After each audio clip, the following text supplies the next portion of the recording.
नमस्कार, मैं doctor Shashikant Raghuvanshi, gynaecologist एवं इनफर्टिलिटी स्पेशलिस्ट नागपुर एवं मुल्ताई बैतूल से इस वीडियो द्वारा आज आपको ल्यूकोरिया यानी संबंध की जगह से होने वाला डिस्चार्ज इसके बारे में थोड़ी जानकारी प्रदान करूंगा। इस डिस्चार्ज अवस्था से काफ़ी महिलाएं ग्रसित रहती है तथा परेशान रहती है और उन्हें इसका कारण कई बार पता नहीं चलता और कई दिनों तक वो बिना इलाज के इसे आगे बढ़ाती है। तो इसलिए इस अवस्था के बारे में जानकारी लेना अतिशय महत्वपूर्ण है।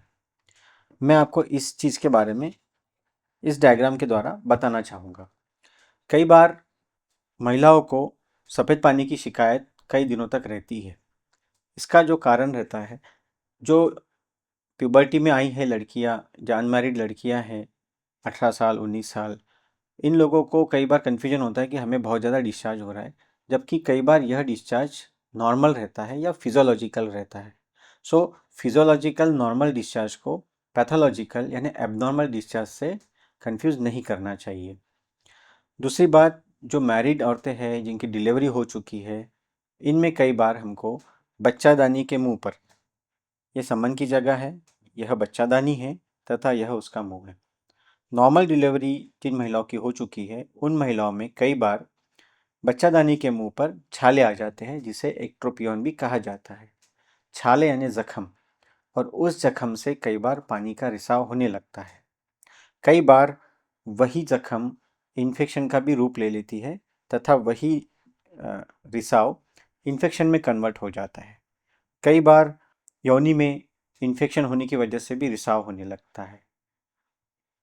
किसी किसी वक्त रिसाव का कारण बच्चादानी के मुंह में छोटी सी गठान तथा बच्चादानी के अंदर में कहीं पे गठान, जिससे पानी की तरह रिसाव होने लगता है। कई महिलाओं में रिसाव के साथ साथ खुजली होने की भी संभावना रहती है, जिसमें कई बार हमें फंगल इन्फेक्शन मिल जाते हैं। इन सब का इलाज इनका प्रॉपर डायग्नोसिस होने के बाद ही संभव हो पाता है।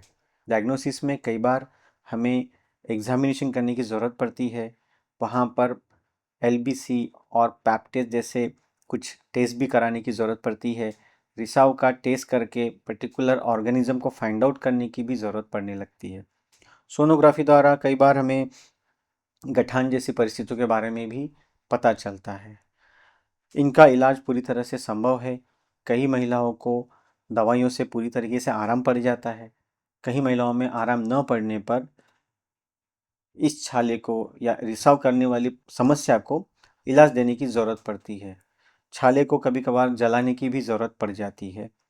गठान को निकालने की ज़रूरत पड़ जाती है और कई बार कैंसर जैसी बीमारियों का भी प्रेजेंटेशन रिसाव से ही होता है।